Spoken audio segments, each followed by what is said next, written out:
اگر ایک کمپنی ہے، اس کے 50 اسٹاف ہیں، ٹھیک ہے، ہر کوئی اپنی کیبن میں بیٹھ کے کام کر رہا ہے، چائے کا وقت ہو گیا، بات کر لیا، لیکن اس کمپنی میں کیمرے لگ جائیں ہر کیبن میں تو ہر کوئی وقت پہ پنچ کرے گا، ہر کوئی اپنا کام کرے گا، ضرورت کے مطابق بات کرے گا. کیوں؟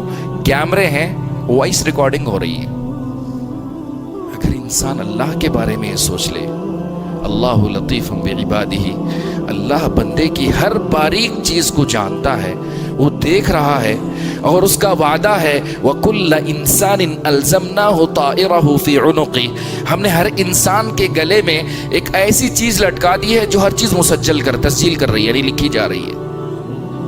اگر یہ تصور آ جائے انسان کے پاس، اللہ کی نافرمانی نہیں ہوگی. اللہ کی قسم کھا کر کہتا ہوں، حمام کے اندر بھی غلط نہیں کرے گا، ڈرے گا اللہ سے. حمام کے اندر بھی غلط نہیں کرے گا، اللہ سے ڈرے گا.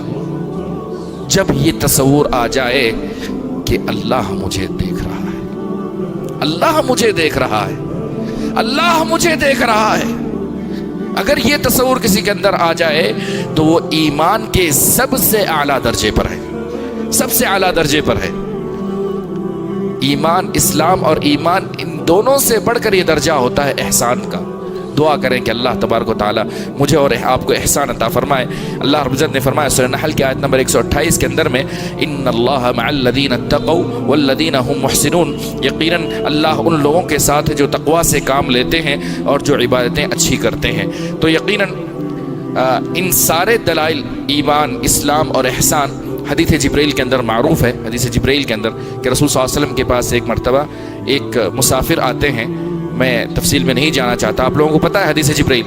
ایک مسافر آتے ہیں، آ کر آپ صلی اللہ علیہ وسلم کے ساتھ زانو سے زانو، یعنی یہ پیر سے پیر لگا کر بیٹھ جاتے ہیں اور بڑے ادب سے سوال کرتے ہیں، پوچھتے ہیں کہ اسلام کیا ہے. تو رسول صلی اللہ علیہ وسلم نے 5 باتیں بتائیں: اشہد ان لا الہ الا اللہ، اشہد ان محمد رسول اللہ، نماز پڑھنا، زکوٰۃ دینا، روزہ رکھنا اور اللہ کے گھر کا حج کرنا اگر طاقت دی ہو. پھر انہوں نے ایمان کے بارے پوچھا کہ ایمان کیا ہے. تو رسول صلی اللہ علیہ وسلم نے یہ 6 ارکان بتائے کہ اللہ پر ایمان لانا، اس کے رسولوں پر، اس کے کتابوں پر اور اس کے فرشتوں پر، اس آخرت کے دن پر اور تقدیر کے اچھے برے ہونے پر ایمان لانا. پھر انہوں نے پوچھا پھر انہوں نے آخری میں پوچھا کہ احسان کیا ہے. تو رسول صلی اللہ علیہ وسلم نے بتایا کہ احسان یہ ہے کہ تم اللہ کی عبادت ایسے کرو گویا کہ تم اللہ کو دیکھ رہے ہو. اگر تمہارے پاس یہ تصور نہ ہو تو کم سے کم یہ سوچ لو کہ اللہ تمہیں دیکھ رہا ہے، اللہ تمہیں دیکھ رہا ہے. اگر یہ تصور آ جائے تو انسان غلطی نہ کرے، انشاءاللہ غلطی نہ کرے کہ اللہ مجھے دیکھ رہا ہے، اللہ مجھے دیکھ رہا ہے، اللہ مجھے دیکھ رہا ہے. ہر چیز کے اندر کسی کو ڈانٹتے ہوئے.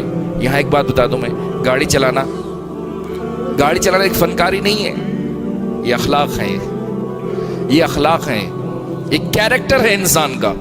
آپ گاڑی چلاتے ہوئے اگر کوئی شخص آتا ہے، اس شخص گزرنا ہے، اس کو حق اس کا ہے تو آپ اس کا حق دیں، یہ آپ کے ایمان کی دلیل ہے.